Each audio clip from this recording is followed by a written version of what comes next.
Blouse पीसच्या छोट्या छोट्या तुकड्यांपासून आपण सुंदर असं हळदी कुंकवासाठी वाण तयार करणार आहोत।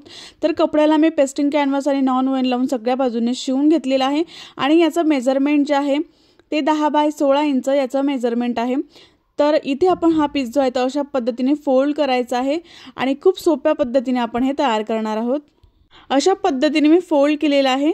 ज्या साइडने 16 इंच आहे त्या साइडने आपल्याला अशा पद्धतीने फोल्ड करून घ्यायचा आहे, पिनअप करून घ्यायचा आहे आणि खाली जिथे बंद बाजू आहे तिथून 1 बाय 1 इंचाचा असा बॉक्स तयार करायचा आहे। आणि हे बॉक्स जे आहे ते आपण बेस तयार करत आहोत।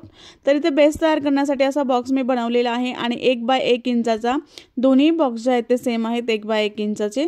त्यानंतर हे बॉक्स जे आहेत ते आपल्याला इथे कट करून घ्यायचे आहेत। इथे पण मी पिनअप करून घेणार आणि अशा पद्धतीने आपल्याला जे आहे ते बॉक्स जे आहेत ते कट करून घ्यायचे आहेत। दुसरा सुद्धा बॉक्स आपल्याला कट करून घ्यायचा आहे सेम अशाच पद्धतीने। खूप सोपं आहे बनवायला, तुम्ही अशा पद्धतीने वाण तयार करू शकतात। तर मी जे आहे ते अशा पद्धतीने हा पीस जो आहे तो तयार झालेला आहे।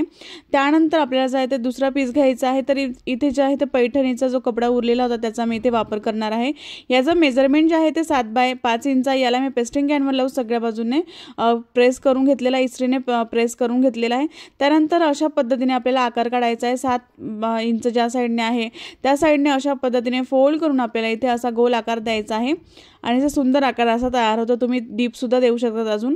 त्यानंतर मी इथे अस्तर घेतलेला आहे आणि अस्तर कपड्यावरती आपल्याला अशा पद्धतीने सरळ बाजू आहे ती ठेवून द्यायची आहे कपड्यावरती अस्तरवरती। अशा पद्धतीने आपल्याला शिवायचं आणि एवढे बाजू शिवायची नाहीये।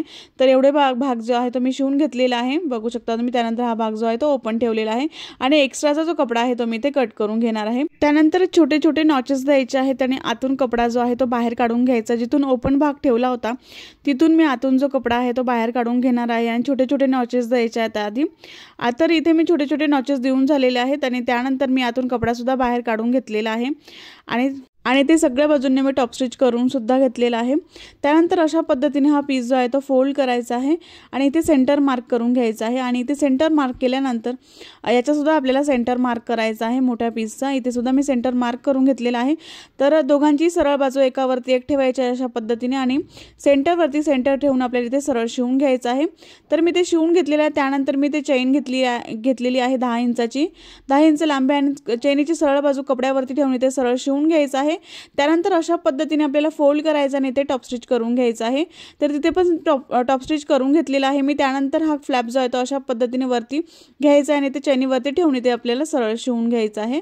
तर इथे सुद्धा मी शिवून घेतलेला आहे आणि अशा पद्धतीने चेन ओपन करायची आहे आणि अशा पद्धतीने चेन फोल्ड करून आपल्याला इथे टॉप स्टिच करून घ्यायचं आहे। तर मी दोन्ही साइडने मी टॉप स्टिच करून घेतलेला आहे। त्यानंतर आपल्याला चेनमध्ये एक रनर टाकायचा आहे। तर हे जे आहे ते खूप छान तयार होतं, नक्कीच ट्राय करून बघा। आणि इथे जे आहे ते मी चेन परत लावून घेणार आहे, म्हणजे बंद करणार आहे चेन आणि परत रनर काढून घेणार आहे आणि रनर परत चेनमध्ये टाकणार आहे। दोन्ही बाजू आपल्याला बंद पाहिजे त्यासाठी। त्यानंतर एक्स्ट्राची जी चेन आहे ती आपल्याला अशा पद्धतीने कट करून घ्यायची आहे। तर मी ते कट करून घेतलेली आहे। त्यानंतर अशा पद्धतीने आपल्याला हा जो पीस आहे तो अशा पद्धतीने आपल्याला आतून बाहेर काढायचा आहे।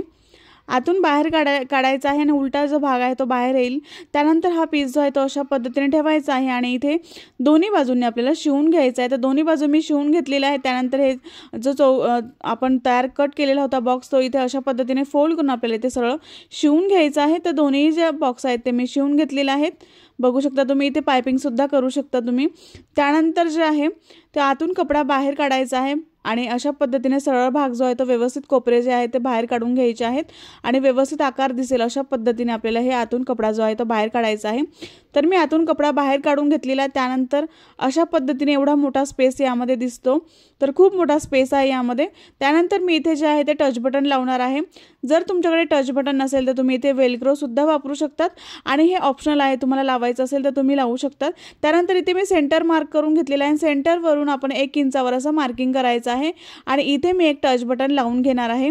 अशा पद्धतीने मी टच बटन जे आहे ते टूलच्या मदतीने घेणार आहे आणि तुमच्याकडे जर टूल नसेल तर तुम्ही हात शिलाईने सुद्धा हे जे टच बटन आहेत ते लावू शकतात। अशा पद्धतीने मी एक टच बटन लावून घेतलेला आहे। त्यानंतर दुसऱ्या बाजूचा सुद्धा अशा पद्धतीने आपल्याला प्रेस करून अशा पद्धतीने मार्किंग करून आपल्याला इथे जे आहे ते दुसरा जो टच बटनचा भाग आहे तो अशा पद्धतीने आपल्याला इथे लावायचा आहे।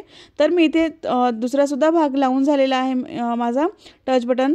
तर त्यानंतर अशा पद्धतीने याचा आकार दिसतो, खूप सुंदर आकार याचा तयार होतो आणि अशा पद्धतीने तुम्ही बॉक्स जे आहे ते पर्स जे आहे ते छोट्या हँड पर्स तुम्ही बनवून जे आहे ते हळदी कुंकवासाठी वापरू शकतात। वाण म्हणून सुद्धा तुम्ही ह्या गोष्टी ज्या आहेत त्या बनवून देऊ शकतात। घरातल्याच वस्तूंपासून तुम्ही हे तयार करू शकतात। तर याची जी लांबी आहे ती 6.5 इंच तयार झालेली आहे आणि रुंदी जी आहे ती 9 इंच तयार झालेली आहे आणि याचा बेस जो आहे तो 2.5 इंचाचा तयार झालेला आहे। अशा पद्धतीने तुम्ही चेन ओपन करून हे बघू शकता किती क्लीन अँड क्लिअर छान असा आकार याचा तयार झालेला आहे।